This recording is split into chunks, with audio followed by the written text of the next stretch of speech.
முடியும். எனக்கு அன்பான தேவனுடைய பிள்ளைகளே, இந்த நாளிலே நீங்கள் அநேக காரியங்களை நீங்கள் தேடிக்கிட்டு இருக்கீங்களா?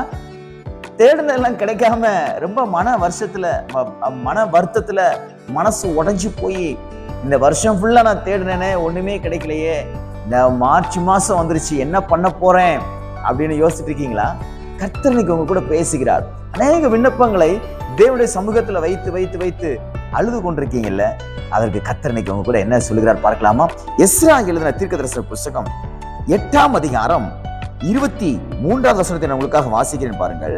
எங்கள் தேவனிடத்திலே அதை தேடினோம், எங்கள் விண்ணப்பத்தை கேட்டருளினார். நீங்க எதை தேடிக்கொண்டிருக்கீங்களோ அந்த தேடுதலை இந்த நாளிலே கர்த்தர் உங்களுக்கு வாய்க்க பண்ணுவார். விசுவாசிக்கிறீங்களா? எஸ்ரா ராஜாவிடத்துல போய் எங்களுடைய ஆலயத்துக்கு, தேவனுடைய ஆலயத்துக்குரிய காரியங்கள் எல்லாம் தர வேண்டும் என்று கேட்ட பொழுது அதை கர்த்தர் அவனுக்கு என்னெல்லாம் கேட்டானோ அதையெல்லாம் கர்த்தர் வாய்க்க பண்ணினார். நம்முடைய ராஜாதி ராஜா, நீங்க என்னெல்லாம் கேட்டுக்கொண்டிருக்கீங்களோ அதையெல்லாம் உங்களுக்கு வாய்க்க பண்ணுவார். என்னென்ன காரியங்கள் எல்லாம் உங்க வாழ்க்கையில நடக்கணும்னு எதிர்பார்த்து கொண்டிருக்கீங்களோ அதை கர்த்தர் வாய்க்க பண்ணுவார். வசனம் இப்படியாக சொல்லுகிறது, நாங்கள் எங்கள் விண்ணப்பத்தை தேவனிடத்தில் வைத்தோம், அவர் அதை கேட்டருளினார். நிறைய விண்ணப்பங்களுக்கு பதில் வராம இருக்குல்ல? சோர்ந்து போயிருக்கீங்களா? உங்க எதிர்காலத்துக்குரிய நன்மைக்குரிய விண்ணப்பங்கள் நீங்க வச்சீங்க, அதெல்லாம் இன்னும் வரல.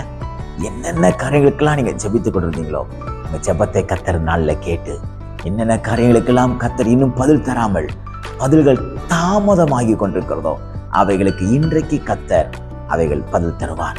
நிச்சயமாய் உங்கள் விண்ணப்பத்தை கர்த்தர் கேட்டு நீங்கள் விரும்புகிற காரியத்தை நிச்சயமாய் அவர் உங்களுக்கு செய்வார். என அன்பான தேவனுடைய பிள்ளைகளே, ஒன்றையும் குறித்து பயப்படாதிருங்கள். எல்லாவற்றையும் ஸ்தோத்திரத்தோடே கூடிய ஜெபத்தினாலே தேவனிடத்தில் தெரியப்படுத்துங்கள். அவர் உங்க விண்ணப்பத்தை கேட்டு அற்புதங்களை செய்ய அவர் போதுமானவராக இருக்கிறார். தேவனுடைய பிள்ளைகளே, நன்றாக புரிந்து கொள்ளுங்கள்.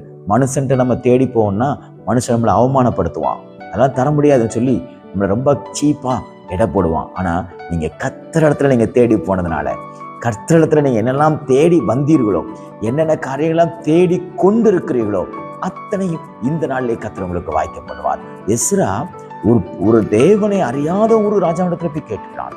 அதை கர்த்தர் அவனுடைய இருதயத்துல பேசி அவனுடைய இருதயத்தை கர்த்தர் திறந்து ஒரு அற்புதத்தை செய்ய வைக்கிறார். ஆகையால் அதே போல உங்களுக்காக தேவன் இந்த மனுஷனுடைய இருதயத்தை திறந்து உங்களுக்கு அவர் அற்புதங்களை செய்வார். எந்த மனுஷனோடு கூட கர்த்தர் பேசி உங்களுக்கு நன்மை செய்வார். விசுவாசத்தோட காத்திருங்கள். இந்த நாள் நீங்கள் தேடிக்கொண்டதை பெற்றுக்கொள்கிற நாள். இந்த நாள் நீங்கள் ஜெபித்த எல்லா ஜெபங்களுக்கும் விண்ணப்பங்களுக்கும் பதிலை பெற்றுக்கொள்கிற நாளாக தேவன் உங்களுக்கு மாற்றி கொடுப்பாராக. God bless you.